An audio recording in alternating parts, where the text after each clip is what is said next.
Chapter 32, Forgiveness and Eternal Refuge. Gods, my gods, how sad the evening earth, how mysterious the mist over the swamps. He who has wandered in these mists, he who has suffered much before death, he who has flown over this earth bearing on himself too heavy a burden knows it. The weary man knows it, and without regret he leaves the mists of the earth, its swamps and rivers. With a light heart he gives himself into the hands of death, knowing that she alone can bring him peace.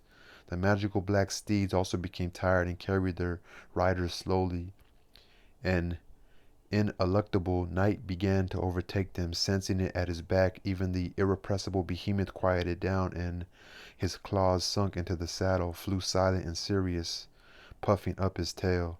Night began to cover forests and fields with its black shawl. Night lit melancholy little lights somewhere far below, now no longer interesting and necessary either for Margarita or for the master. Alien lights. Night was outstanding. The cavalcade, it sowed itself over them from above, casting white specks of stars here and there into the saddened sky. Night thickened, flew alongside, caught at the riders' cloaks, and tearing them from their shoulders exposed the deceptions. And when Margarita, blown upon by the cool wind, opened her eyes, she saw how the appearance of them all was changing as they flew to their goal. And when, from beyond the edge of the forest, the crimson and full moon began rising to meet them, all deceptions vanished. The unstable magic garments fell into the swamp, drowned in the mists. Hardly recognizable as Koroviev forgot, the self-appointed interpreter to the mysterious consultant who needed no interpreting, was he who now flew just beside Wolin to the right of the master's friend, in place of him who had left Sparrow Hills in a ragged circus costume under the name of Koroviev forgot. There now rode softly, clinking the golden chains of the bridle, a dark violet knight with a most gloomy and never smiling face. He rested his chin on his chest. He did not look at the moon. He was not interested in the earth. He was thinking something of his own, flying beside Wolin. Why has he changed so? Margarita quietly asked Wolin to the whistling of the wind. This night once made an unfortunate joke, replied Wolin, turning his face with its quietly burnt eye to Margarita.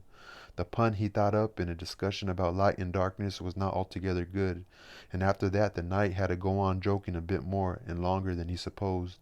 But this is one of the nights when accounts are settled. The knight has paid up and closed his account. Night also tore off Behemoth's fluffy tail, pulled off his fur and scattered it in tufts over the swamps. He who had been a cat, entertaining the Prince of Darkness, now turned out to be a slim youth, a demon page, the best jester the world has ever seen. Now he too grew quiet and flew noiselessly, setting his young face towards the light that streamed from the moon. At the far side, the steel of his armor glittering, flew Azazello. The moon also changed his face. The absurd, ugly fang disappeared without a trace, and the albugo on his eye proved false. Azazello's eyes were both the same, empty and black, and his face was white and cold. Now Azazello flew in his true form as the demon of the waterless desert, the killer demon. Margarita could not see herself, but she saw very well how the master had changed.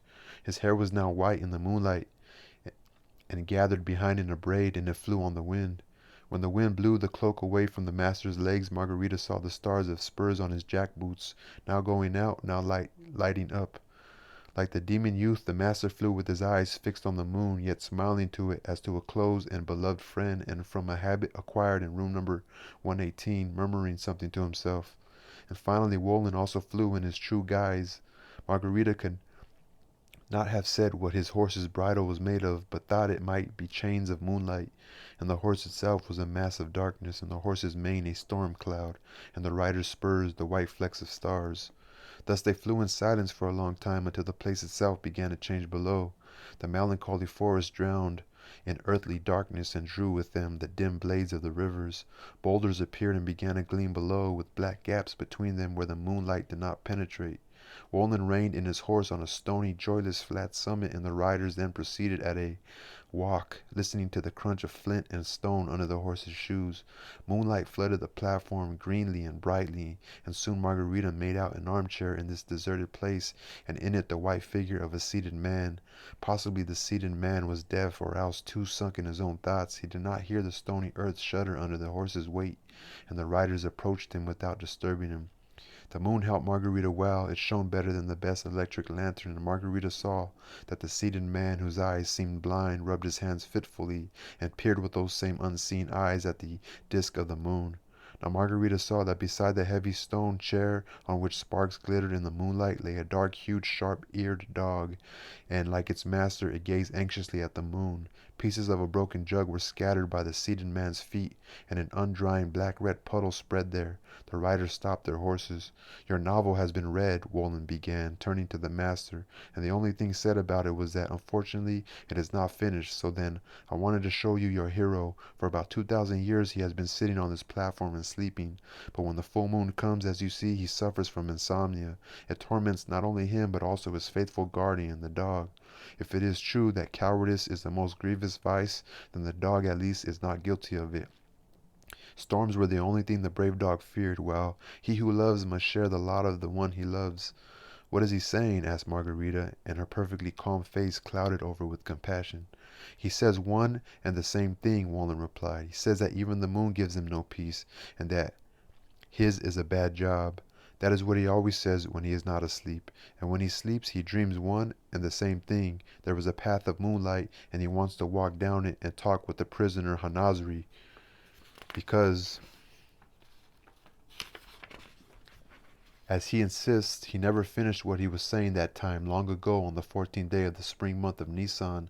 But alas, for some reason he never manages to get on to this path, and no one comes to him. Then there's no help for it. He must talk to himself. However, one does need some diversity, and to his talk about the moon he often adds that of all things in the world he most hates his immortality and his unheard of fame. He maintains that he would willingly exchange his lot for that of the ragged tramp Matthew Levy. 12,000 moons for one moon long ago. Isn't that too much?" asked Margarita. "Repeating the story with Frida," said Wolin. "But don't trouble yourself here, Margarita. Everything will turn out right. The world is built on that." "Let him go," Margarita suddenly cried piercingly, as she had cried once as a witch, and at this cry a stone fell somewhere in the mountains and tumbled down the ledges into the abyss, filling the mountains with rumbling. But Margarita could not have said whether it was the rumbling of its fall or the rumbling of satanic laughter. In any case, Wolin was laughing as he glanced at Margarita and said, "Don't shout in the mountains. He's accustomed to avalanches anyway, and it won't rouse him.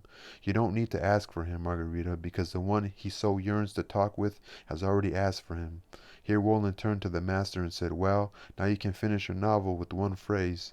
The master seemed to have been expecting this, as he stood motionless and looked at the seated procurator.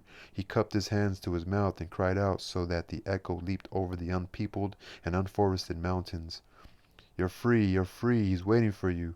The mountains turned the master's voice to thunder, and by this same thunder they were destroyed. The accursed rocky walls collapsed, only the platform with the stone armchair remained.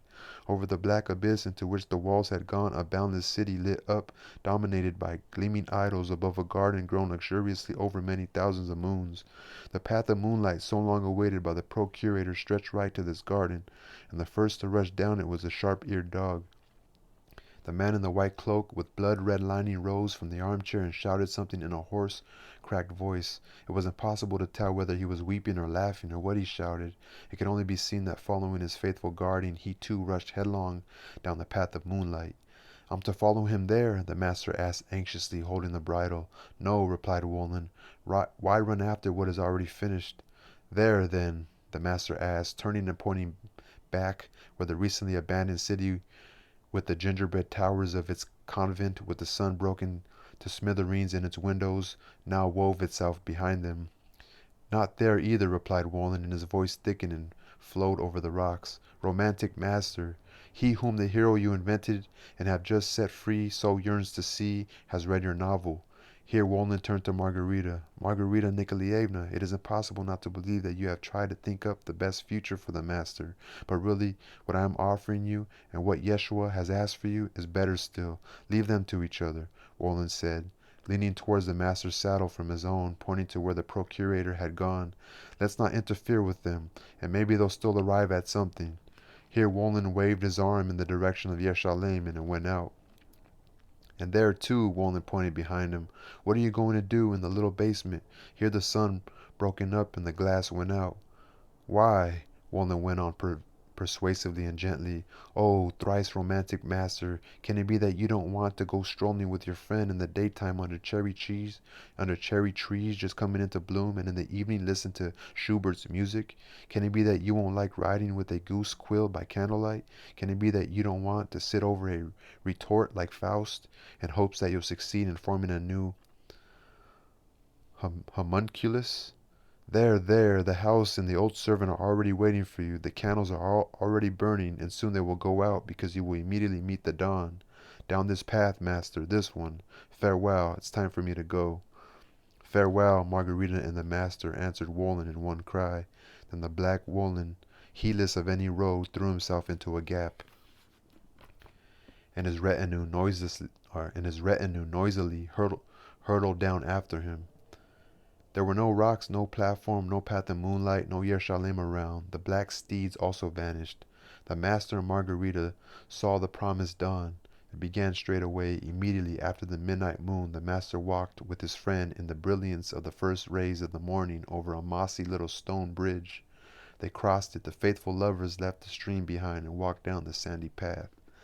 "Listen to the stillness," Margarita said to the master, and the sand rustled under her bare feet. "Listen and enjoy what you were not given in life. Peace. Look, there ahead is your eternal home, which you have been given as a reward. I can already see the Venetian window and the twisting vine. It climbs right up to the roof. Here is your home, your eternal home. I know that in the evenings you will be visited by those you love, those who interest you, and who will never trouble you. They will play for you, they will sing for you. You will see what light is in the room when the candles are burning. You will fall asleep having put on your greasy and eternal nightcap. You will fall asleep with a smile on your lips. Sleep will strengthen you. You will reason wisely, and you will no longer be able to drive me away. I will watch over your sleep." Thus spoke Margarita, walking with the master towards their eternal home, and it seemed to the master that Margarita's words flowed in the same way as the stream they had left behind flowed and whispered, and the master's memory, the master's anxious, needled memory, began to fade. Someone was setting the master free, as he himself had just set free the hero he had created. This hero had gone into the abyss, gone irrevocably. The son of the astrologer king, forgiven on the eve of Sunday, the cruel fifth procurator of Judea, the equestrian Pontius Pilate.